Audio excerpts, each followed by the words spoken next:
The public lecture today is actually an offshoot of the visit of President Duterte to Saudi Arabia last April 2017. And this is part of the program to strengthen the bilateral relations between the two countries, the Kingdom of Saudi Arabia and the Philippines. At the same time, this is also a recognition of the contribution of the kingdom, as we noted that this is also the country is a top priority destination of millions of OFWs who choose to work in Saudi, and most of them, in fact, consider the kingdom as their second home.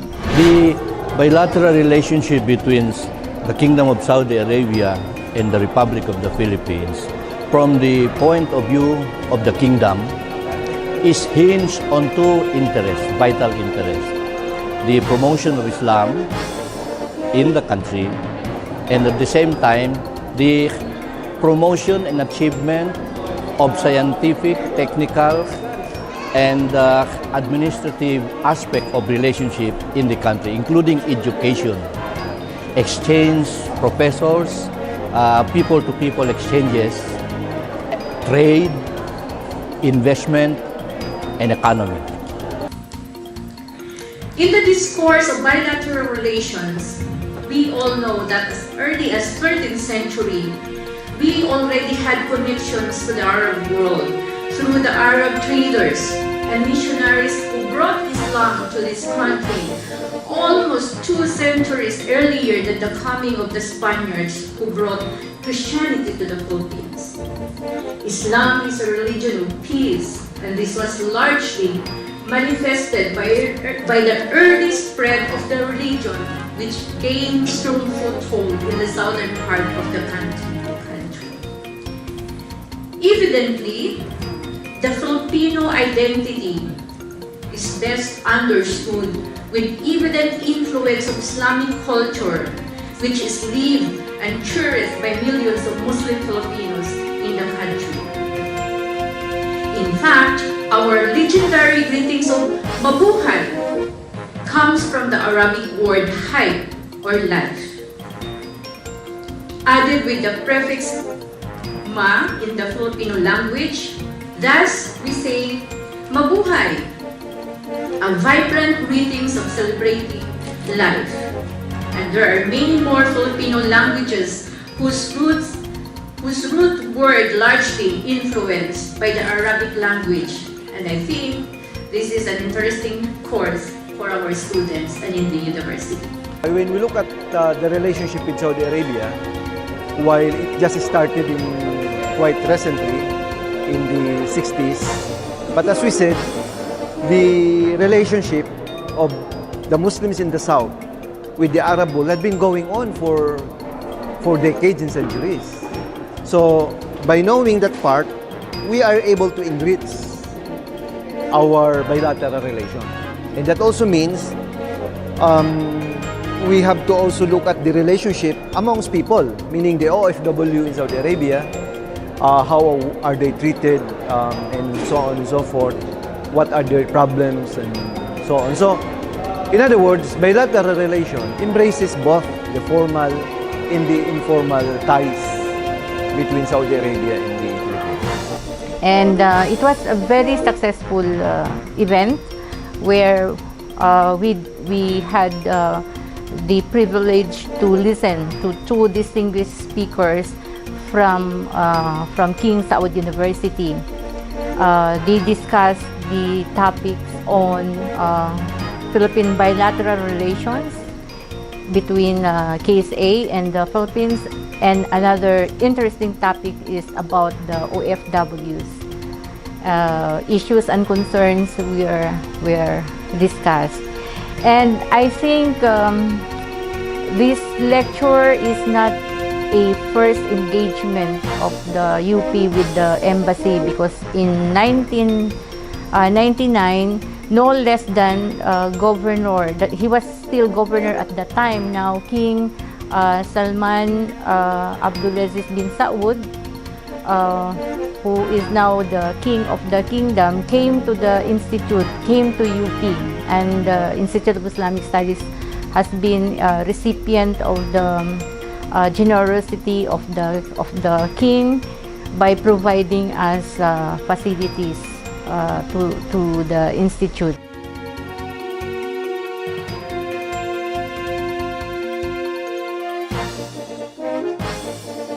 Today's forum is a perfect opportunity for us to recognize the partnership between our nations, peoples, and institutions. We are honored especially to be partnering with the Royal Embassy of Saudi Arabia in the Philippines and the King Saud University through Ambassador to the Philippines Abdullah bin Nasser Al-Busai's recognition of UP as the nation's premier university. This is not the first time that the Kingdom of Saudi Arabia and its embassy in the Philippines has graced the University of the Philippines. We are always grateful for King Salman's donation of facilities for the UP Institute of Islamic Studies and for his donation of scholarship funds. We are now finalizing the Memorandum of Agreement for the transfer of a fund donation of $2 million to be used for the construction of the Institute of Islamic Studies building with the support of King Salman. The Office of the President is hands-on in this process. In fact, the President has been directing the Institute of Islamic Studies and other concerned officials in the university to ensure that the new building may be constructed as soon as possible. We believe that the new building for the Institute of Islamic Studies will be of great significance to establishing scholarship and expertise on Islamic law or Sharia. Enhancing scholarship and expertise on Sharia or Islamic law is one of the President's priority programs for the University of the Philippines. Well, of course, this is very positive because we have an old building that cannot host big programs, new programs. In fact, we have new curriculum that requires new facilities, including increased number of students, as we also plan to in fact offer PhD in Islamic Studies and recruit even more faculty members. So all of this will need new building, new structure. I think the institute really is grateful for the donation of the Saudi government, and we're also happy to know that the President, UP President Danilo Concepcion, has expressed also his commitment. In fact, they are about to receive the transfer of funds from the Saudi Arabia embassy. So I think in due time, plan for reconstruction could already proceed. We really need the building because right now the building is no longer safe. We used to share with the College of, we used to share with the Asian Center. But then due to the structural test done, I think 3 years ago, and the finding says that the building is no longer safe for occupation, they moved to their other building, the GT Toyota, and then the consequence of the Institute of Islamic Studies has nowhere to go. So actually we are at risk here, given the findings of the structural test. Just imagine a magnitude of 4.0. This building accordingly can no longer withstand. And as I have said, we rely to Allah subhanahu wa ta'ala. Our students are so passionate in getting education, and I think that's the only reason why we keep on coming here, despite the fact that we told them regarding the risk.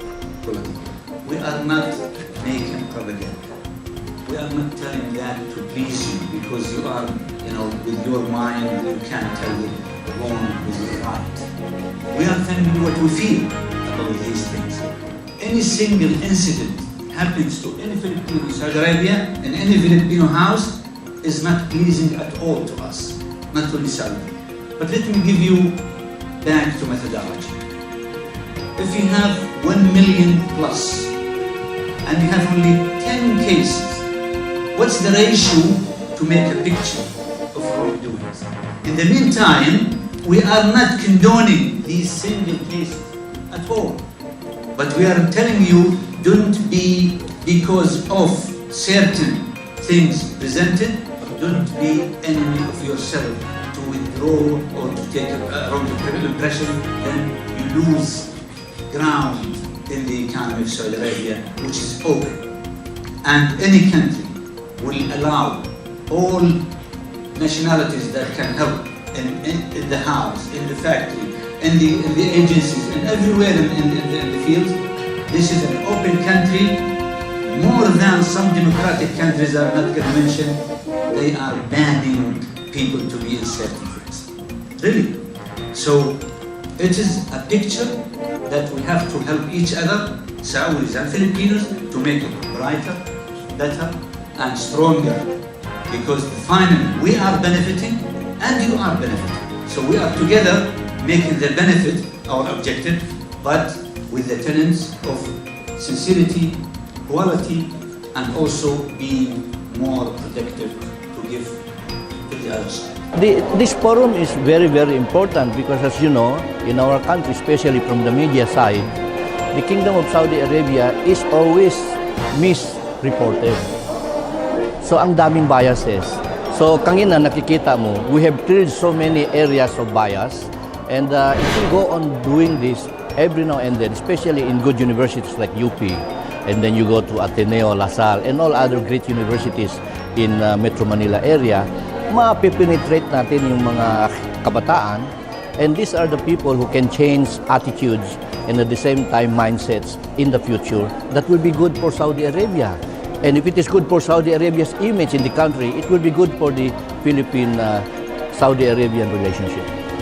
Well, if you notice, during the forum, we had actually opened new issues, particularly the issue on OFWs. And we now realize that we actually need to have more conversations, given the contributions on one hand of the OFW in Saudi economy and also the foreign remittance the OFW is sending to the Philippines. But the fact is, many of them are also having problems, particularly those in the lower level of employment, like the so-called domestic helpers and so on. So we need, I think, more policy programs, more studies, more research in this regard, so that we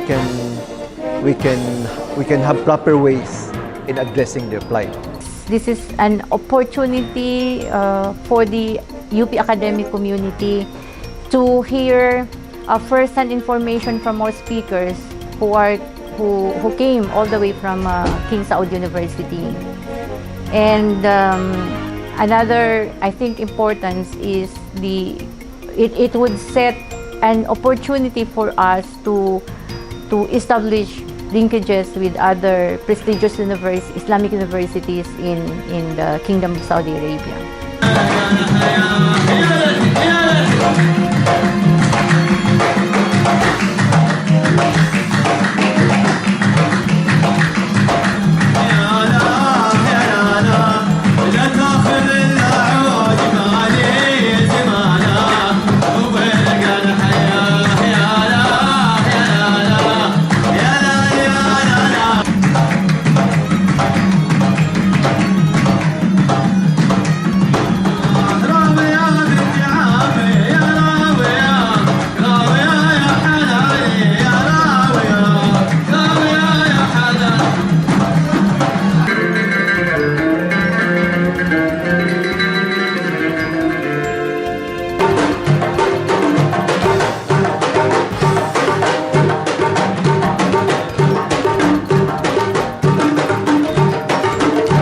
I would like to thank all those participants who responded to our call, the Office of the National Commission on Muslim Filipinos, our markads, various Islamic Center in Metro Manila, and the students and faculty members of the University of the Philippines, our interfaith partners, thank you very much, and rest assured of our continuing endeavor to educate, to provide avenues for the public to tackle issues like OFWs and anything that affect the Muslim world. And I think that is the role of the Institute of Islamic Studies.